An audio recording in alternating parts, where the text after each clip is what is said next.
content note. This episode contains a giant python getting captured, hornets getting tricked, and a leopard having a really bad day. Also some light discussion of trickery and deception, but that's Anansi's whole deal. This week, you'll hear about a spider who decides the best business strategy is demanding the impossible, a god who really should have seen this coming, and how to catch a leopard using nothing but a hole, some insults, and the power of plausible deniability. You'll learn why you should never trust someone offering to prove they fit inside something, how to throw a party for insects that ends very badly for the insects, and that sometimes the scrappy underdog wins by being an absolute menace. The creature this time is the Mmoatia tiny forest fairies, who'll teach you to hunt, steal your stuff, or potentially try to marry you, depending on their mood. This is the Drowsy Scribe, episode All the Stories in the World and What They Cost. Every episode, we take a story from mythology or folklore and retell it in a way that hopefully makes your commute, your dishes, or your insomnia a little more interesting. Sometimes it's a tale you've heard a sanitized version of. Sometimes it's something completely new. Either way, we're here to tell you the actual story, complete with all the weird parts that got edited out of the kids' books. Today we're heading to West Africa, specifically the Akan people of Ghana, for what might be the most important origin story in West African folklore, how Anansi the spider literally bought every story in the world. And when I say bought, I mean he paid a price that the sky god Nyame deliberately set impossibly high because he wanted Anansi to fail. Spoiler, that was a mistake. This is a story about cleverness, persistence, and being so annoying that you win through pure audacity. So, let's start with the fundamental problem at the heart of this tale. All the stories in the world belong to Nyame, the sky god. Every single one. Every myth, every legend, every folktale you might want to tell around a fire or to your kids, or to explain why the world is the way it is, they're all locked up in Nyame's collection.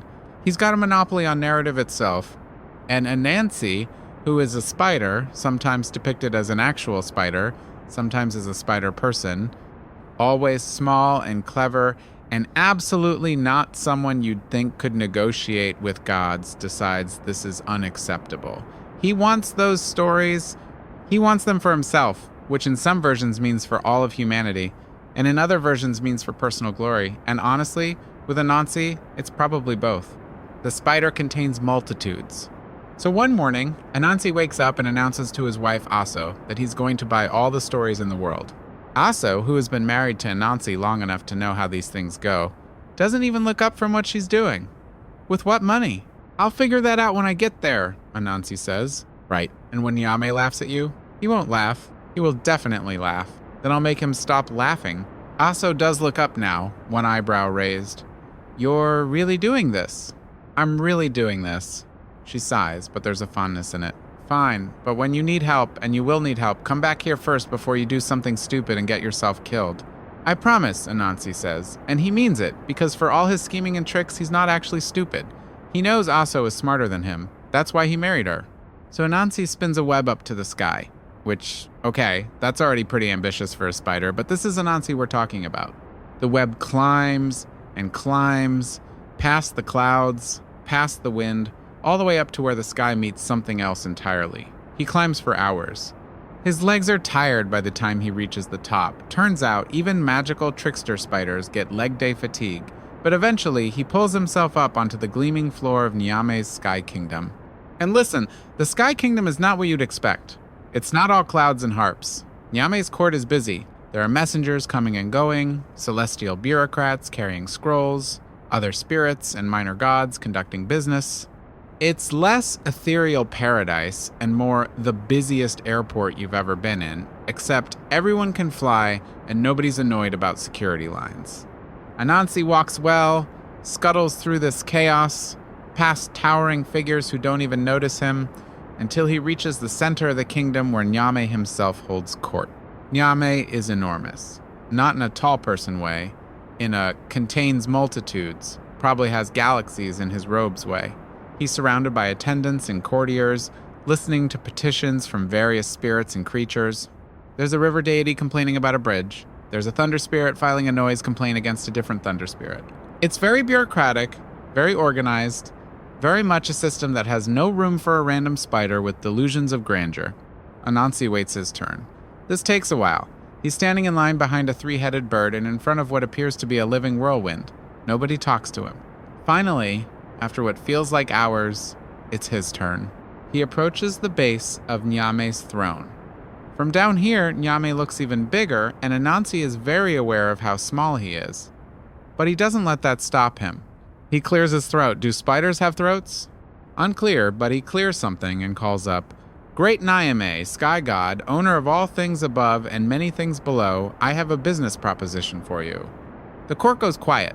Several courtiers turn to stare at this tiny spider who just used the phrase business proposition to address the literal creator of the sky. Nyame looks down.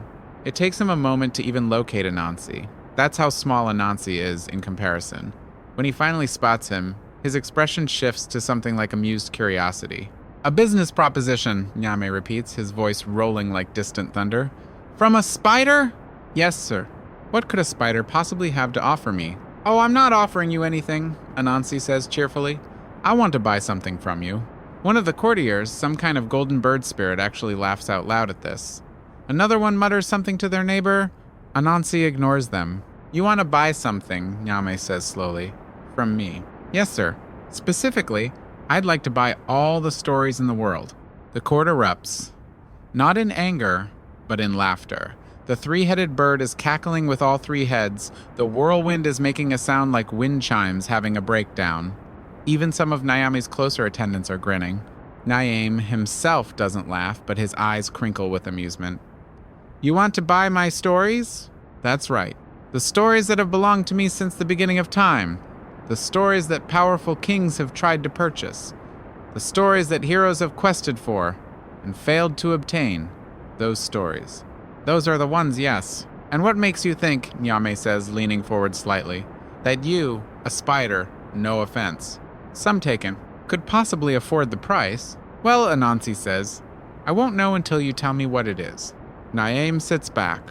He's smiling now, but it's the smile of someone who's just decided to teach a lesson. "You know what? I'll tell you. I'll even make you a deal, little spider. You bring me 4 things, just 4, and the stories are yours." 4 things. "That's it?" "That's it," Nyame says. "First, I want Onini the python, the great python of the forest, longest and most cunning of serpents. Bring him to me." Anansi nods. "Okay." "Second, I want Ozebo the leopard, alive, mind you. I want him captured and brought before me." "Leopard, got it."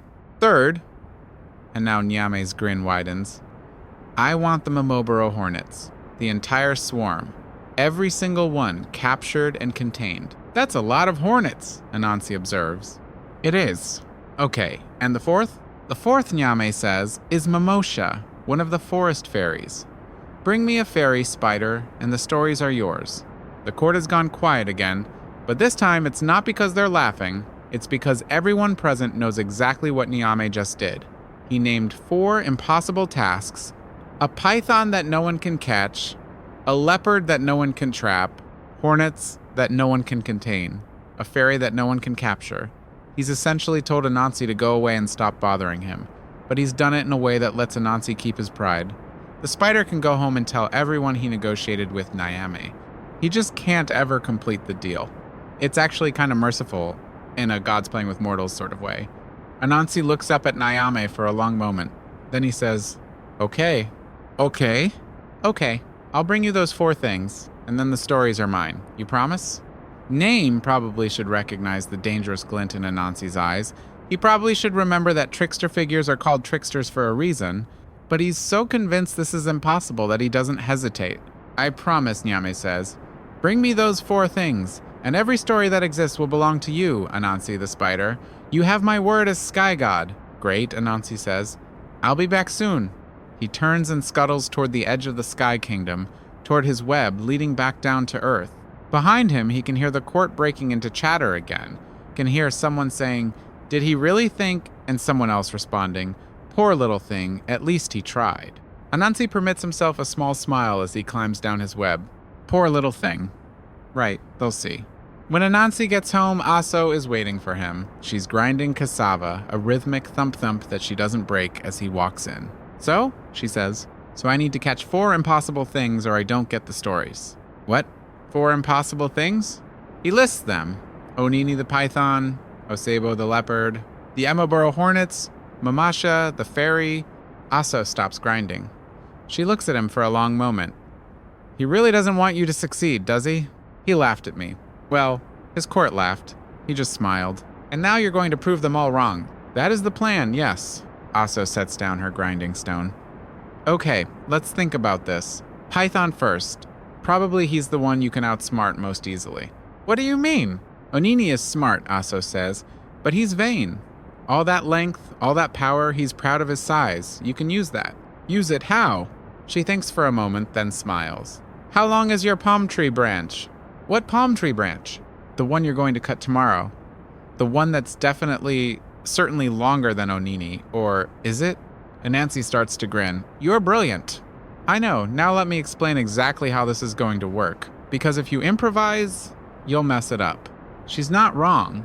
Anansi is great at thinking on his feet, all 8 of them, but also is great at planning. Together, they spend the evening working out every detail of the Python scheme. By the time they're done, Anansi knows exactly what to do, what to say, and how to make sure Onini ties himself up without ever realizing it's a trap. The next morning, Anansi goes to the tallest palm tree he can find and cuts a long, straight branch. It's a good branch, solid and impressive.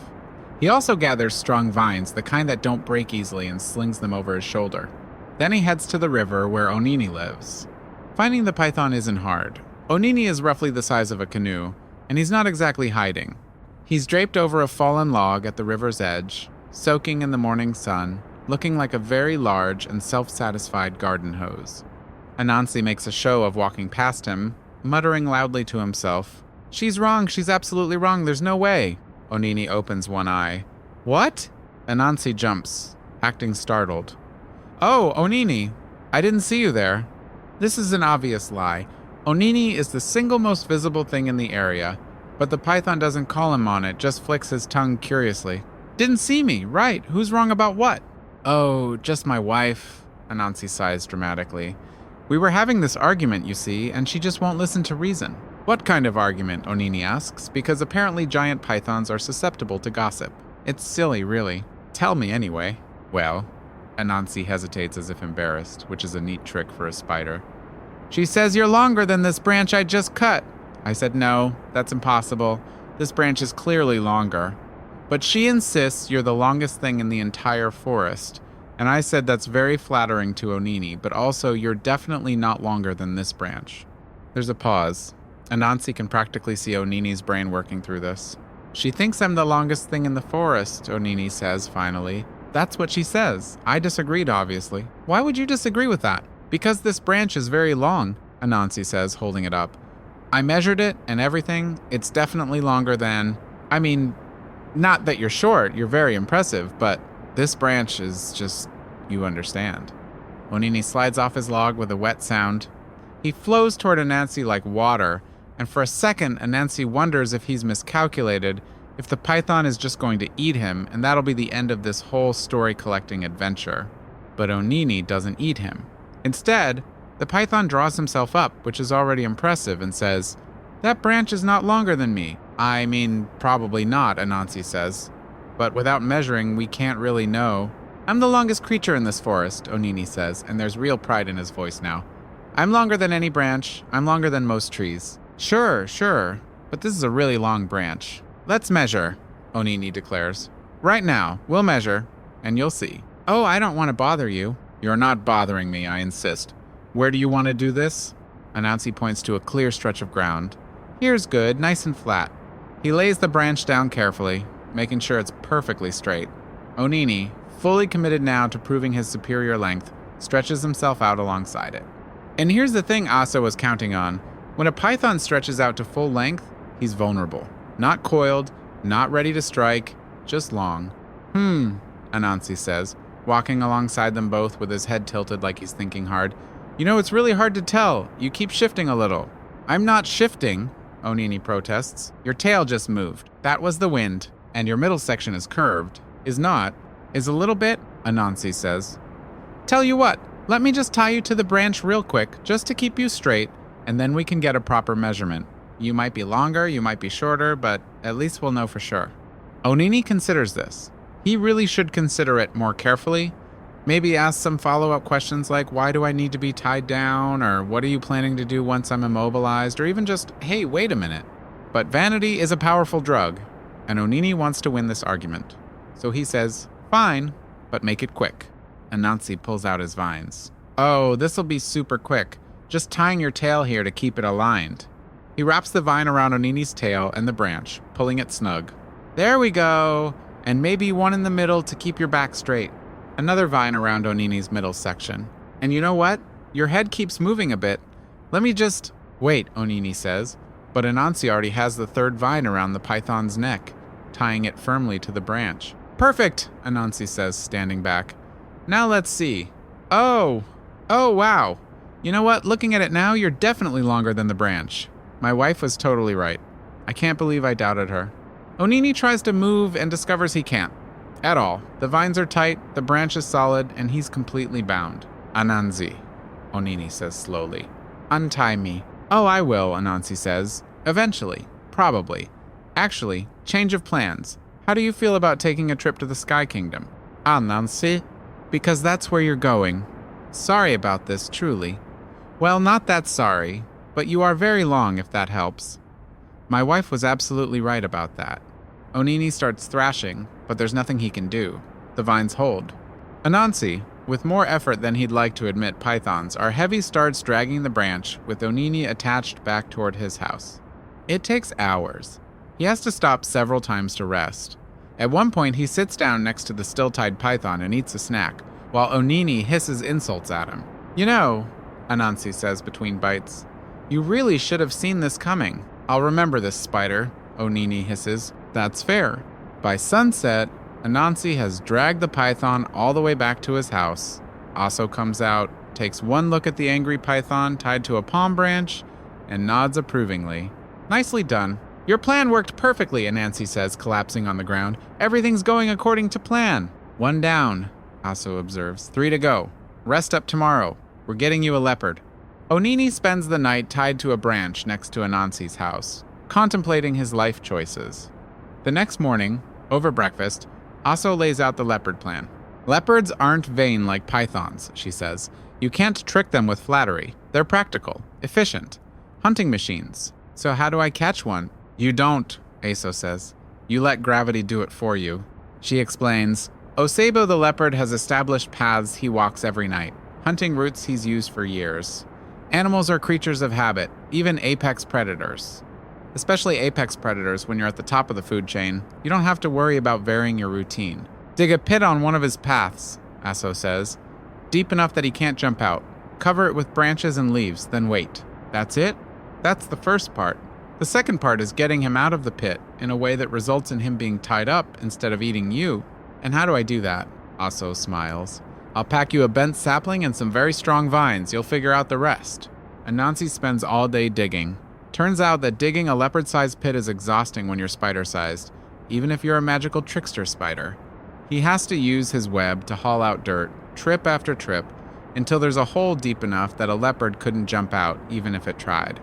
He covers the pit carefully with branches and leaves, making sure it looks like solid ground. Then he goes home, sleeps hard, and waits. That night, Osebo the leopard comes padding down his usual path. He's thinking about dinner, probably a nice antelope, maybe some other prey, and he's definitely not thinking about the ground beneath his feet because he's walked this path 1,000 times and nothing has ever been wrong with it before. He steps onto the covered pit. The branches break. Osebo falls, yowling in surprise and rage, and lands hard at the bottom of the hole.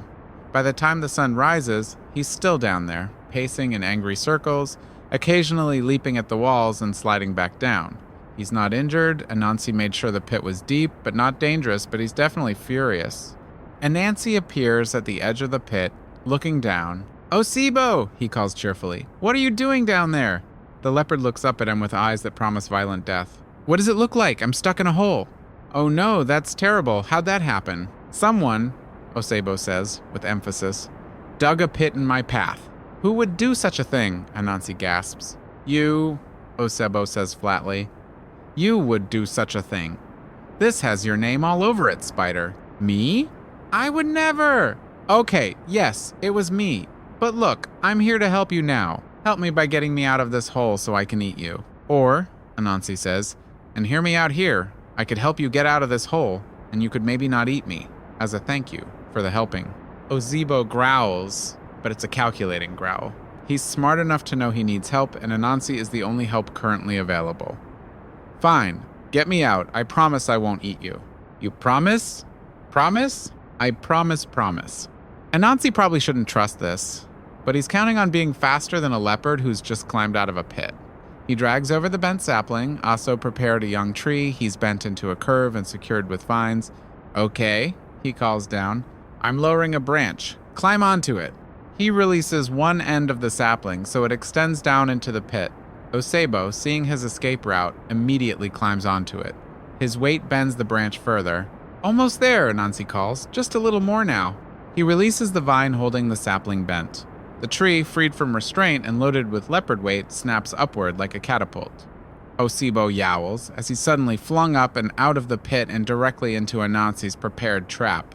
While the leopard is still disoriented from being launched into the air, Anansi swings down on his web. He's been positioned for this and starts wrapping vines around the leopard and the tree branch at lightning speed.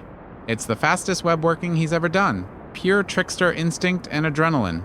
By the time Ozebo recovers his senses, he's tied to the bent tree, trussed up like a caught fish. Anansi, he roars. I know, Anansi calls from a safe distance. You're upset. That's valid, but also consider, I did get you out of the hole technically, so I kept my promise. You tied me to a tree. An unrelated second thing that happened, totally separate from the rescue. Ozebo unleashes a string of threats that would make a sailor blush. Anansi weathers them patiently, then starts dragging the leopard on a bent tree back to his house. This is even harder than dragging the python was. Leopards are dense, angry muscle. By the time he gets home, Aso has prepared a space next to where Onini is still tied up. The python and the leopard eye each other, recognize fellow victims of Anansi's schemes, and seem to come to a mutual understanding. 2 down, Aso says. Now for the tricky one. The hornets or the fairy? Hornets, Aso says. Save the fairy for last. Trust me on this. The Maboro hornets live in a massive nest in the old baobab tree at the edge of the forest. It's a notorious nest, the kind other animals avoid, the kind that has its own reputation. The hornets are aggressive, territorial, and not inclined to negotiate. Anansi stares up at the nest from a safe distance. So, he says to Aso, who insisted on coming along for this one, your plan is, get them all into a container. Right. By doing what exactly? Aso hands him a large gourd, a calabash that's been hollowed out, big enough to hold a significant volume. Fill this with water. Pour some of it on yourself. Pour the rest on the tree with their nest. Then tell them it's raining and they should come inside this gourd to stay dry. Anansi blinks all 8 of his eyes. That's the plan? That's the plan. They're going to know it's not actually raining. Are they? It's going to be sunny everywhere except one specific tree. Hornets aren't meteorologists, Aso says. They're going to see water, hear you say it's raining, and panic. Trust me. The key is commitment. You have to really sell it. Anansi looks at his wife, at the gourd, at the distant hornet nest. Then he shrugs. Well, your plans haven't failed yet. He fills the gourd at a nearby stream, then creeps as close to the baobab tree as he dares. The hornets are buzzing lazily in the morning sun, doing hornet things, absolutely not expecting what's about to happen. Anansi takes a deep breath. Then he dumps half the water over his own head, soaking himself completely. He dumps the rest over the section of tree where the nest hangs, drenching it. Then he grabs a large leaf, holds it over himself like an umbrella, and starts shouting. Rain, he yells. It's raining. Oh no, everybody panic about the rain. The hornets, who moments ago were enjoying a pleasant sunny day, suddenly register that their tree is wet and a small spider is screaming about weather. They pour out of the nest in a cloud of confusion. What's happening? One of them buzzes. It's raining, Anansi shouts, pointing at himself being wet. Look, I'm soaked. It's a terrible storm. The hornets look around.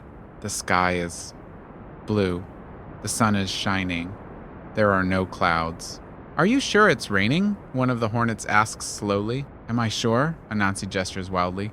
Look at me, look at your tree. Everything's wet. This is clearly rain. But the sky, it's a sneak rain, Anansi says. The worst kind. It just appears out of nowhere. Very dangerous for hornets. Your wings will get wet." "Oh no," another hornet buzzes. "Not our wings." "Exactly." Anansi holds up the empty gourd. "But don't worry, I brought this. You can all shelter inside here until the rain passes. It's completely dry in there. Hurry before you all get soaked and fall to the ground." Now, you'd think that a swarm of hornets collectively possessing many eyes and at least some problem-solving ability would have questions. Like, why is it only raining on our tree? Or where are the rain clouds? Or why would a spider help us? But panic is contagious, and once a few hornets start saying, "Oh no, our wings might get wet," the rest follow. They're social insects. They evolve to act as a collective, which works great for hunting and building nests, but less great for critical thinking during alleged weather emergencies. "Everybody inside the gourd!" One hornet buzzes, apparently now a team leader. "Quick, before we're drenched," another adds. They start flying into the gourd, one after another, a streaming line of hornets seeking shelter from a rainstorm that absolutely isn't happening. Anansi holds the gourd steady, his face a mask of serious concern, internally screaming with laughter. That's it. Single file, everybody stays calm, plenty of room. More hornets pour in. Just a little weather emergency, nothing to worry about. Even more hornets. The gourd is buzzing like it's alive. "Almost everyone, just a few more." The last stragglers fly inside. Anansi does a quick count. He can't actually count that high, but the nest looks empty, so that'll have to be good enough. "Okay," he calls. "Everyone in? Great, just stay put until the rain stops. Should be any minute now." He corks the gourd. Inside, there's a moment of silence as the hornets process what just happened. Then the buzzing changes tone from confused panic to angry realization. "Wait a minute," several hornets buzz at once. "Is it actually raining?" one asks. "I don't think it's raining," another adds. "Was that spider lying to us?" "I think that spider was lying to us." The buzzing inside the gourd becomes furious. Anansi, wisely, is already running. Well, scuttling very quickly. He wraps the cork with spider silk to seal it properly, then takes off toward home with the gourd tucked under several legs. Behind him, the empty nest swings gently in the actual, non-rainy breeze. When he gets home, Aso takes one look at the violently vibrating gourd and nods. "They fell for it? Every single one. Told you. Hornets aren't meteorologists." They set the sealed gourd next to Onini the python and Osebo the leopard. The collection is growing. One python, one leopard, one gourd full of very angry hornets. "Just the fairy left," Anansi says. Aso nods slowly. "This one's going to be harder. Mmoatia aren't like animals. They're not vain, they're not predictable, and they definitely won't fall for fake weather. So what do? We use the oldest trick in the book," Aso says. "We give them something they can't resist being rude to." Anansi spends the next day carving a doll from wood. It's about the size of a small child, humanoid, carefully shaped. When he's done carving, Aso brings out a calabash full of tree sap, the really sticky kind, the stuff that gets on your hands and stays there for days. "Cover the whole thing," she instructs. "Every inch. Make it look like a person, but make sure that person is secretly a trap." Anansi paints the doll with sap until it gleams. It looks innocent enough, just a wooden figure. Nothing suspicious about it at all. Definitely not covered in adhesive that could trap a fairy. "Now the food," Aso says, and brings out a bowl of pounded yam. Fresh, still steaming slightly, the good kind that takes hours to prepare properly. She sets it in front of the doll, arranging it so it looks like the doll is holding a meal. Mmoatia loved two things, Aso explains: novel experiences and proper manners.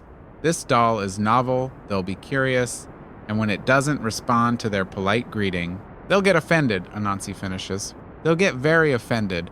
Fairies are big on respect, and once they're offended enough to touch it, we've got them. They carry the doll to the forest path where the Mmoatia are known to travel.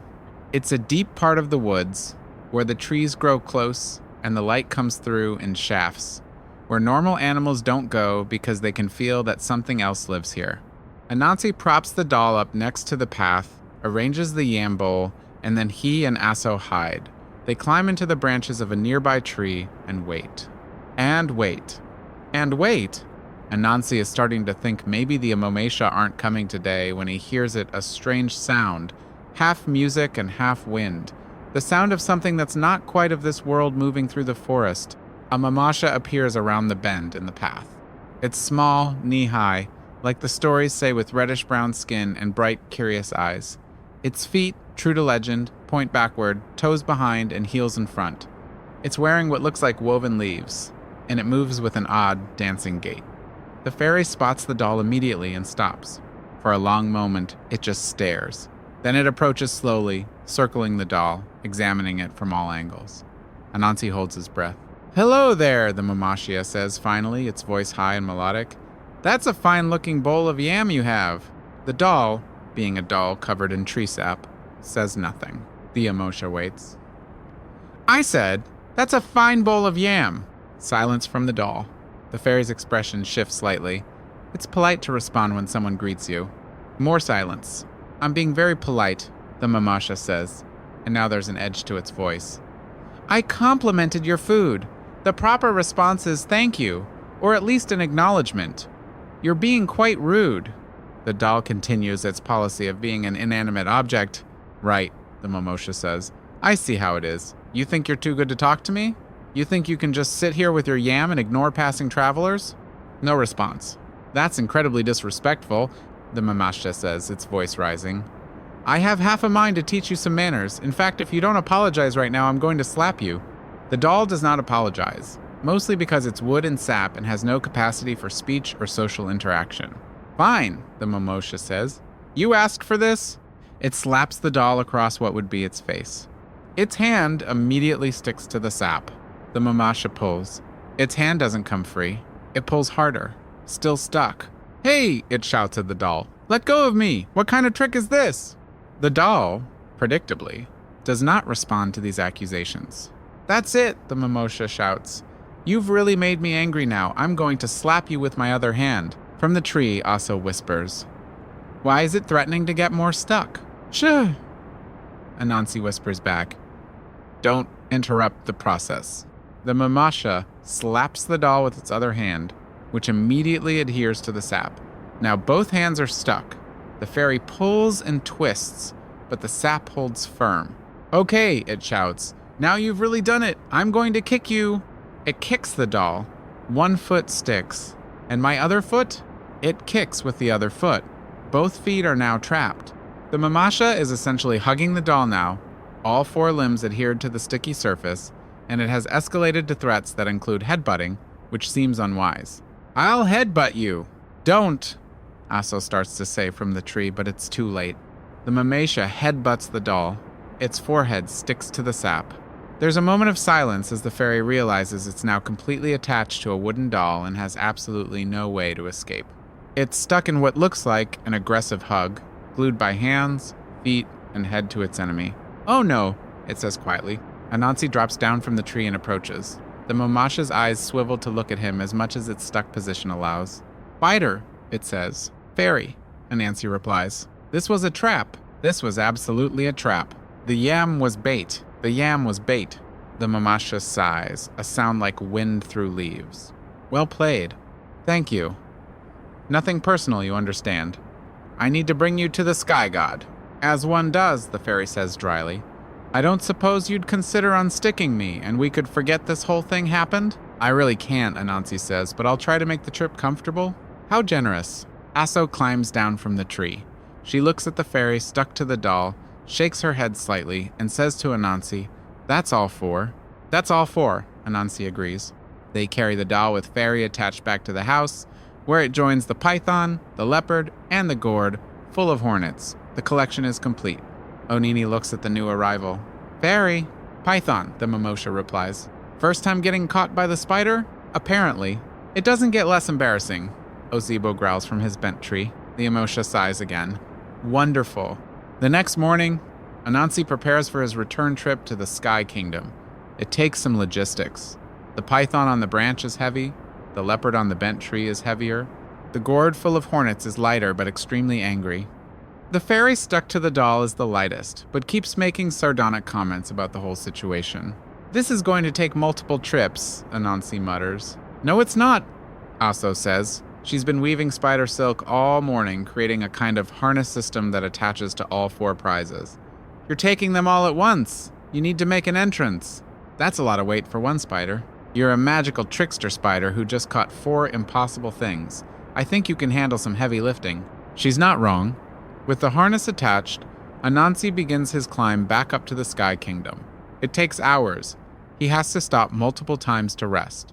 The python keeps making passive-aggressive comments about the travel conditions. The leopard has gone quiet, which is somehow more ominous. The hornets are a constant angry buzz. The fairy is composing what sounds like an epic poem about the indignity of being stuck to a doll.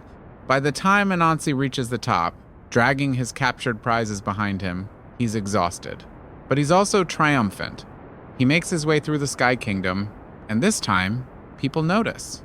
It's hard not to notice a spider dragging a python, a leopard, a gourd of hornets, and a fairy through the celestial bureaucracy. Conversations stop. Messengers pause mid-flight. The river deity from before actually drops its paperwork. Anansi reaches Nyame's court and, with effort, drags his collection to the base of the throne. The court has gone completely silent. Nyame stares down at the scene before him. His expression is unreadable. "Great, Nyame," Anansi says, breathing hard. "I believe we had a deal." For a long moment, nobody speaks. Then one of the courtiers, the golden bird spirit, whispers, "He actually did it." "Onini the python," Anansi says, gesturing. The python glares at everyone from his branch. "Osebo, the leopard." The leopard growls. "The Mburo hornets." The gourd buzzes ominously. And Mmoatia, the fairy. The fairy, still stuck to the doll, manages a small wave with its eyes since its hands are occupied. Nyame leans forward, staring at this impossible collection. "How?"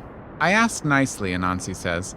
"Also, there was some trickery involved, but mostly the asking." "You actually brought me all 4. "I did. The 4 impossible tasks." "Turns out they were just improbable," Anansi says. "Not impossible, common mistake." Nyame sits back. He's quiet for so long that Anansi starts to wonder if maybe the sky god is going to find a loophole, some way to back out of the deal. He can feel the weight of the court watching, waiting. Then Nyame laughs. It's not a mocking laugh this time. It's genuine, full of surprise, and something like respect. "You magnificent little spider," he says. "You actually did it." "I had help," Anansi says, thinking of Aso. "But yes." "Do you know how long those stories have been mine?" Nyame asks. "Since the beginning of time. Since before time had a beginning. Every story that's ever been told or ever will be told. I know. And you want them? I do." Nyame nods slowly. "Then they're yours."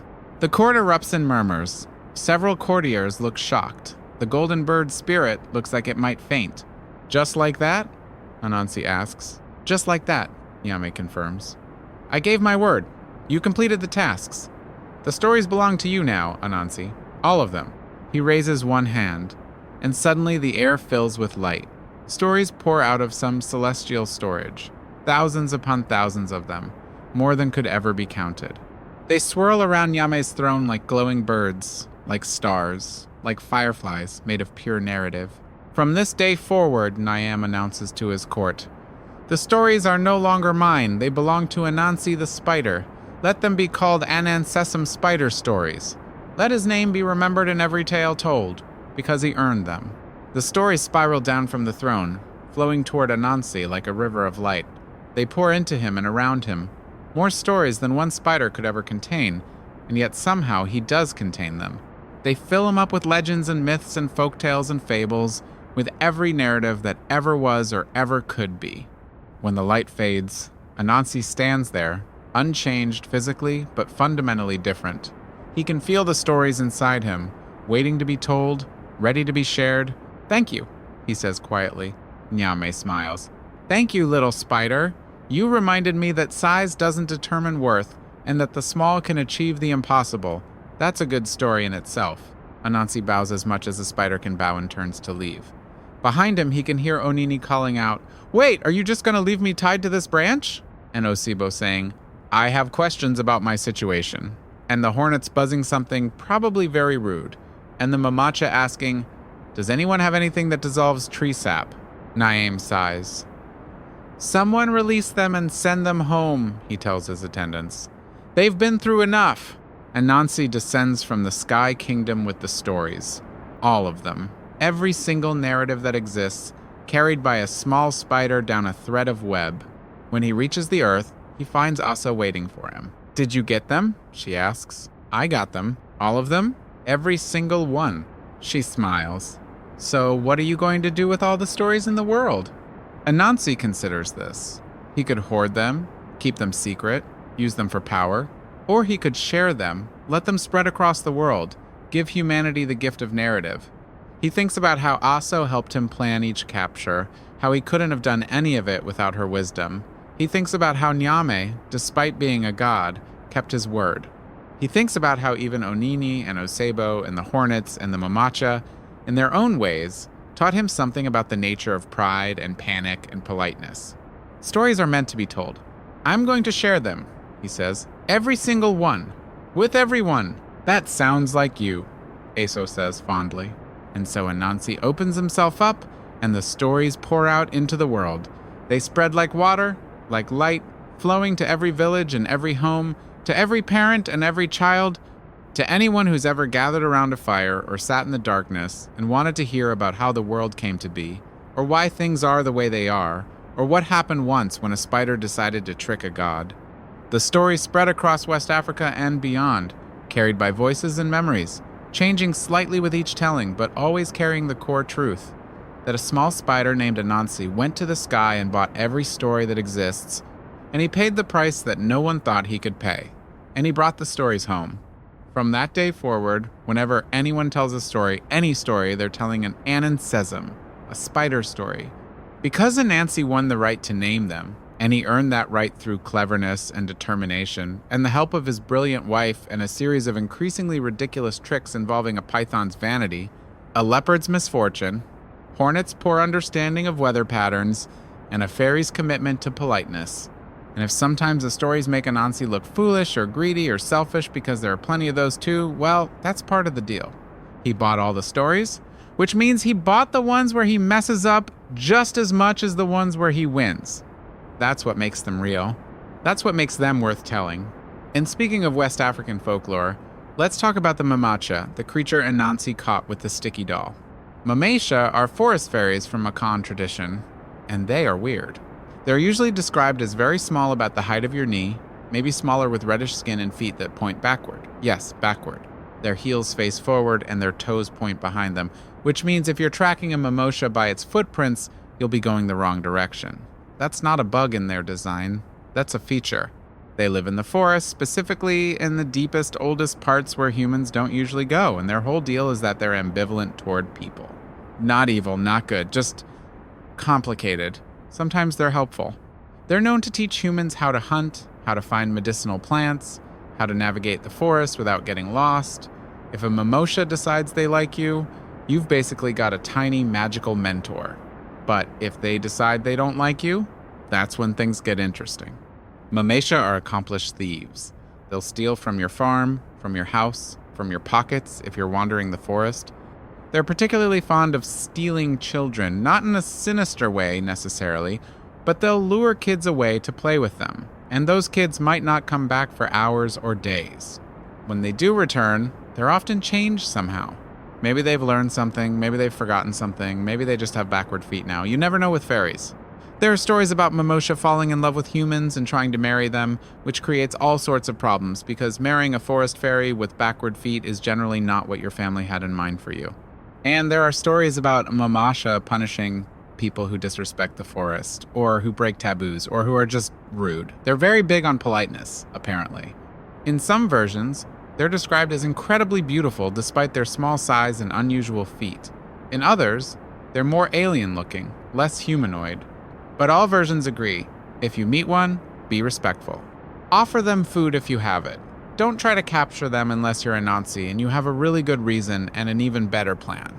The backward feet thing, by the way, is a common trait for trickster or liminal spirits across lots of cultures. There's something deeply unsettling about the idea that a creature's tracks lead you away from it instead of toward it.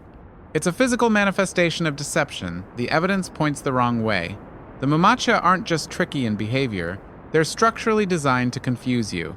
So if you're ever walking in a forest in Ghana and you see small footprints that seem to be heading away from you, but you have the distinct feeling you're being watched, that might be a Mmoatia. And you should probably offer it some yam and compliment its feet, just to be safe. Because the last thing you need is a magical fairy with backward feet deciding you're annoying. That's a problem that doesn't go away easily. And that's our episode. If you've got suggestions for other tales you'd like to hear, or if you know a better way to catch a leopard than digging a hole and waiting, let us know. Remember, if a spider can negotiate with a god and win, you can probably handle whatever's on your to-do list tomorrow. Probably. And if you can't, just blame it on not having a good enough plan and Anansi would understand. The Drowsy Scribe, signing off.